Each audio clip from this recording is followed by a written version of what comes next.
Guys, कैसे हैं सभी। तो आज मैं आपके लिए कुछ प्रॉब्लम्स लेकर आया हूँ। एसएस क्रोटो, आई रोडो, पाथफाइंडर, फिजिक्स ओलंपियाड्स और काफ़ी आशीष शर्मा, काफ़ी सारी बुक्स हैं। और एक बहुत ही अच्छा प्रॉब्लम है जो कि काफ़ी टॉपर्स को भी नहीं आता है, तो वो मैं आपके साथ डिस्कस करने वाला हूँ। So let us see the problem. ये क्वेश्चन फिजिक्स ओलंपियाड में भी आया हुआ है और एक बुक है 200 फिजिक्स प्रॉब्लम्स, वहाँ से मैंने चोरी किया है। तो दोनों और तीन प्रॉब्लम्स को मिला के मैंने एक प्रॉब्लम बनाया, पर मैं आपको पार्ट बाय पार्ट डिस्कस करा देता हूँ, ठीक है। तो पहला प्रॉब्लम है ओलंपियाड में जो प्रॉब्लम आया वो देखते हैं। ये प्रॉब्लम है, आपको एक सर्किट दिया हुआ है, देखना ध्यान से। वोल्टेज V की बैटरी लगाई हुई है,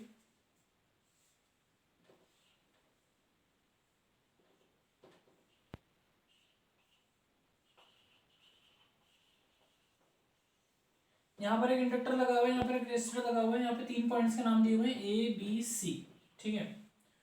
प्रॉब्लम बोल रहा है कि after the circuit rest for a long time the switch is turn to B, ठीक है, at t equal to 0। Circuit काफी देर तक ऐसे पड़ा रहा, उसके बाद हमने क्या करा, ये जो की है इसको क्लोज कर दिया B पॉइंट पे लाकर। किस टाइम पर? t इक्वल टू 0 पे, ठीक है। आपसे पूछा गया है टाइम कांस्टेंट, तो आपको गिवन सर्किट का दिया हुआ है टाउ। तो हम सभी को फिजिक्स से पता है कि टाउ अगर कैपेसिटिव सर्किट होता है टाउ की वैल्यू होती है RC, पर क्योंकि एक इंडक्टिव सर्किट है यहाँ पर टाउ की वैल्यू हो जाएगी R/L, ठीक है। Find the total electrical energy in R at t equal to tau. एक तो ये निकालना है, और magnetic energy stored in inductor at t equal to tau, ठीक है।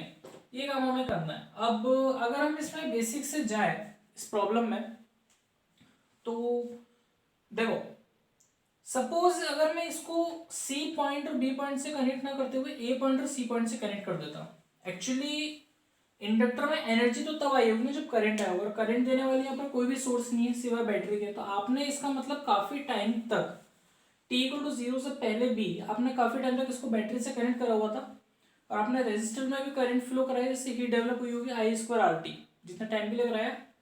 और याद रखना इस टाइम पर A और C पॉइंट्स कनेक्टेड है, और इंडक्टर में भी हीट डेवलप हुई होगी, इसमें EMF आ गया होगा -LdI/dt, ठीक है। तो अगर मैंने A और C पॉइंट को कनेक्ट करा होता तो मेरे पास एक इक्वेशन बन सकती थी, क्योंकि वोल्टेज तो हमेशा कंजर्व्ड है, तो मैं बोल सकता हूँ कि V is equal to IR plus LdI/dt। This is basically voltage of resistance plus voltage of inductor, ठीक है। ये कब है? जब इसमें एक I करंट बहा होगा, तब फिर सिस्टम इक्विलिब्रियम में आ चुका होगा, ठीक है। उसके बाद मैंने क्या करा, क्वेश्चन की जो लैंग्वेज है उसमें ये लिखा हुआ नहीं, इसलिए ओलंपियाड का क्वेश्चन है, ठीक है। HCR में किसी भी बुक में क्या किया जाता है, आपको ये केस पहले से समझाया जाता है, लेकिन ओलंपियाड के क्वेश्चन में उन्होंने अज्यूम करके चला कि बच्चे ऐसे मान के चलो डेरिवेशन करे। तो किसी भी टी टाइम पर एक इक्वेशन तो ये वैलिड होगी कि भाई वोल्टेज V जो सप्लाई होगा ये इंडक्टर और रेजिस्टर में इक्वली बढ़ जाए, इस इक्वेशन के हिसाब से। यहाँ पर ये VR की वैल्यू IR है, और LdI/dt जो EMF इंड्यूस हुआ होगा वो वोल्टेज होगा इंडक्टर में, ठीक है।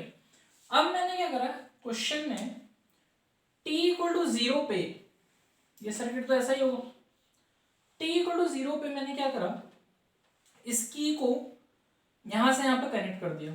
उसकी वजह से क्या हुआ होगा, पहले बैटरी की वजह से इंडक्टर चार्ज हुआ था, ठीक है। और चार्जिंग के केस में हमें पता है I इक्वल टू क्या होता है, I0 इंटू 1 माइनस e की power minus t by tau, where tau is equal to R/L for inductive circuit, क्योंकि चार्जिंग के केस में सबको पता है I0 क्या होता है। I0 मैक्सिमम औकात वाला करंट है। सर्किट की मैक्सिमम औकात कितनी है, मैक्सिमम औकात I0 की वैल्यू V/R, ठीक है। ये चार्जिंग के केस में था, लेकिन अब क्या, जैसे मैंने B और C पॉइंट को कनेक्ट करा, ये इंडक्टर डिस्चार्ज होने लग जाएगा, इसमें करंट बहेगा I, ठीक है। तो सब सॉरी, हाँ, पहले I बहेगा, फिर I से वो रिड्यूस होकर I1 हो जाएगा, ठीक है। तो ये कब था, जब चार्जिंग होती है, लेकिन अब डिस्चार्जिंग होगी, डिस्चार्जिंग की वजह से क्या हो जाएगा कि इंडक्टर डिस्चार्ज होने लग जाएगा। तो तब इक्वेशन क्या लगती है, डिस्चार्जिंग के केस में इक्वेशन लगेगी, डिस्चार्जिंग के केस में इक्वेशन हो जाएगी I बराबर I0 इंटू e की power minus t by tau. ये हमें पता है, ये डिस्चार्जिंग है और ये चार्जिंग। तो आपसे पहले वो पार्ट में पूछा गया कि इंडक्टर में हीट कितनी डेवलप होगी t इक्वल टू टाउ पर, और इसमें कितनी हीट डेवलप होगी रेजिस्टर में t इक्वल टू टाउ पर। मुझे पता है कि रेजिस्टर में हीट डेवलप कितनी होती है, बोलो। हीट इन रेजिस्टर यहाँ पे लिख देता हूँ। हीट इन रेजिस्टर क्या होता है, आई स्क्वायर आर डी टी। अगर मैं इनसे इंटीग्रेट कर दूं 0 से t टाइम तक, जिसमें इसमें डिस्चार्ज हो चुका होगा ये, तो मेरे पास हीट इन इंडक्टर आ जाएगा। और मेरे पास हीट इन रेजिस्टर इंडक्टर कितना आएगा बोलो, ये तो रेजिस्टर में हीट आ गई, इसमें हीट आ जाएगी कितनी आएगी,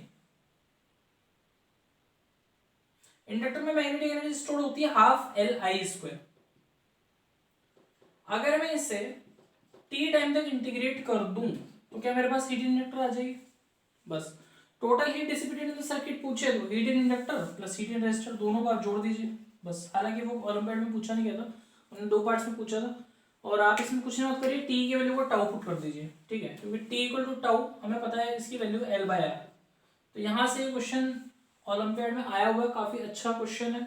और आप में से अगर किसी को डिस्चार्जिंग चार्जिंग ऑफ इंडक्टर की इक्वेशन निकालने नहीं आती है तो आप यहाँ से डिराइव कर सकते हैं। V equal to I R plus L d I by d t, V R plus V L.